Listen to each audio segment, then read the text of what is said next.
한빛교회 말씀 묵상의 시간 함께 하신 여러분들 주님의 이름으로 환영합니다. 하나님 나라, 하나님 나라는 도대체 누구의 것이고 하나님 나라는 어떠한 곳인가 우리 계속해서 묵상하고 있습니다. 그 가운데 오늘 저희가 접할 말씀은 어떻게 보면 이해하기 어려운, 좀 받아들이기 힘든 그런 말씀일 수도 있을 것 같습니다. 우리가 지난주에 본 것처럼 하나님께서는 이스라엘 자손들을 애굽 땅에서 구원하셨고 하나님께서 구원하셨기 때문에 그들에게 십계명이라는 것을 주셨죠. 그러면서 나 외에는 다른 신을 섬기지 말고 이 세상의 그 무엇보다도 가장 먼저 하나님을 생각하고 하나님을 사랑하라라는 그런 말씀을 주셨습니다. 자, 모세가 이제 시내산에 올라가서 하나님과 대면하면서 이 십계명을 받고 있는데 십계명뿐만이 아니라 이제 성막을 어떻게 지을 것인지에 대한 그러한 이제 가르침을 받고 있는데 이 시간이 너무나도 오래되고 지체되다 보니까 시내산 밑에 있는 이스라엘 진영에서 사람들이 이제 수군거리기 시작합니다. 모세가 도대체 어떻게 된 건가? 하나님을 만나겠다고 올라가 놓고 내려오지를 않는다. 도대체 어떻게 된 것인가? 그러면서 아론에게 가서 모세가 어떻게 됐는지 모르니 이제 우리를 이끌 신을 만들라라고 요청을 하죠. 그래서 아론이 이제 금붙이랑 이런 것들을 다 가지고 나와라. 그래서 그것을 가지고 금송아지를 만들고 뭐라 그랬냐면 이 금송아지가 너희를 애굽에서 이끌어낸 여호와다라고 이렇게 말합니다. 물론 하나님을 저버린 것이 아니라 여호와 하나님을 저버린 것이 아니라 이 금송아지가 여호와라고 이렇게 했던 거죠. 하지만 우리가 다 아시듯이 금송아지는 여호와가 아닙니다. 여호와 하나님께서는 나를 어떠한 그러한 형상을 만들지 말라라고 했는데 그 형상을 만들었습니다. 하나님께서는 이 세상의 그 어떠한 것과도 비교할 수 없는 그런 분이신데 그런 하나님을 이 금송아지에 비교한다라는 것은 하나님을 무시하고 하나님의 영광을 저버리는 그러한 행위인 것이죠.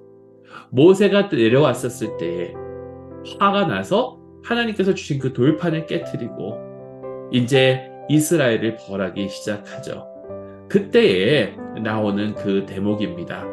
출애굽기 32장 26절에서 29절 말씀입니다. 제가 봉독하겠습니다. 이에 모세가 진 문에 서서 이르되 누구든지 여호와의 편에 있는 자는 내게로 나오라 하매 레위 자손이 다 모여 그에게로 가는지라. 모세가 그들에게 이르되 이스라엘의 하나님 여호와께서 이렇게 말씀하시기를 너희는 각각 허리에 칼을 차고 진 이문에서 저문까지 왕래하며 각 사람이 그 형제를, 각 사람이 자기의 친구를, 각 사람이 자기의 이웃을 죽이라 하셨느니라. 레위 자손이 모세의 말대로 행하매 이날에 백성 중에 3,000명 가량이 죽임을 당하니라. 모세가 이르되 각 사람이 자기의 아들과 자기의 형제를 쳤으니 오늘 여호와께 헌신하게 되었느니라. 그가 오늘 너희에게 복을 내리시리라. 아멘. 하나님의 말씀입니다. 자, 대학살이 일어납니다. 3,000명이 죽임을 당합니다. 아니 도대체 왜? 하나님께서는 사랑의 하나님이시고 긍휼의 하나님이신데 도대체 왜 이 많은 사람들이 죽임을 당했는가? 그리고 이 죽임을 행한, 학살을 행한 이 레위인은 왜 축복을 받았는가? 인간적인 관점으로 보면 도무지 이해할 수 없는 그런 대목이죠. 그런데 여기서 우리에게는 한 가지 알아야 되는 게 하나님은 우리의 인간의 생각대로 이해할 수 있는 그런 분이 아니시다라는 겁니다. 하나님은 우리가 아무리 이해하려고 해도 이해할 수 없는, 다 이해할 수 없는 무한하신 그러한 분이세요. 자, 이러한 무한하신 분께서 또 거룩하십니다. 죄를 용납하지 못하십니다. 그런데 이스라엘이 그 앞에서 죄를 지었다라는 거죠. 그때에 하나님께서는 이스라엘에게 이제 말씀하시죠. 모세를 통해서 말씀하십니다. 가서 쳐라. 이 사람들을 쳐라. 그때 레위인이 칼을 잡고 죄 지은 사람들을 치는 그러한 모습. 여기서 우리는 무엇을 알 수 있냐면 하나님께 헌신한다라는 것은 과연 무엇인가? 하나님께서는 다른 것을 용납하실 수 없는 분이시기 때문에 여러분 하나님께 헌신한다라는 것은 우리가 가진 그 모든 것을 드리고 아낌없이 드리는데 그것이 심지어는 내 가족이라 할지라도 심지어는 내가 가장 중요히 생각하는 거라 할지라도 하나님과 나 사이에 방해되는 것이 있으면 그것을 과감히 포기할 수 있어야 된다는 거예요. 하나님께 헌신하는 것은 전부를 다 드리는 겁니다. 하나님의 나라는 죄가 없는 곳이에요. 하나님의 나라는 죄를 용납할 수 없는 곳입니다. 그러한 나라에 갈 수 있는 유일한 방법은 우리가 모든 것을 헌신해서 그를 쫓을 때 내가 가진 그 모든 것을 다 내려놓고 내가 사랑하는 것, 내가 좋아하는 것, 내가 귀중히 여기는 것 이런 걸 다 내려놓고 하나님께 오로지 헌신할 때에 우리는 하나님의 백성이 될 수 있다는 거예요. 그런데 여기 놀라운 사실이 있습니다. 이스라엘의 죄를 이제 벌하시려고 하나님께서 레위인들에게 가족을 치라고 하셨잖아요. 헌신을 보여달라고 하셨잖아요.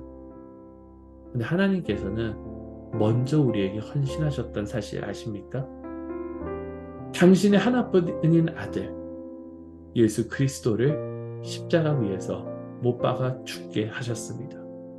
내 죄를 대신해서 내 죄에 대한 대가를 치르게 하시려고.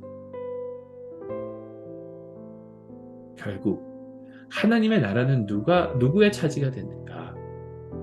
하나님께서 우리를 위하여 전적으로 헌신하신 것을 생각하면서 우리 스스로 하나님께 전적으로 헌신할 때에 하나님 나라 백성이 될 수 있다라는 것입니다.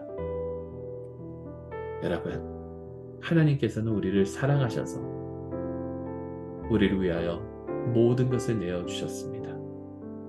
우리 또한 하나님께 헌신하며 나아가야 될 줄로 믿습니다.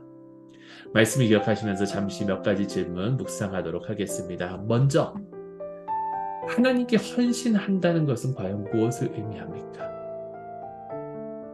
내가 하나님께 헌신한다는 것. 도대체 이것은 무엇을 의미합니까?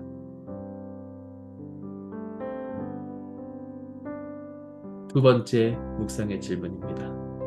그렇다면 하나님께 헌신하기 위하여 내가 지금 당장 내려놔야 하는 것. 내가 너무나도 소중히 생각하지만 내려놔야 하는 바로 그것은 무엇입니까? 하나님의 은혜가 우리와 항상 함께 하시기를 간절히 소망합니다.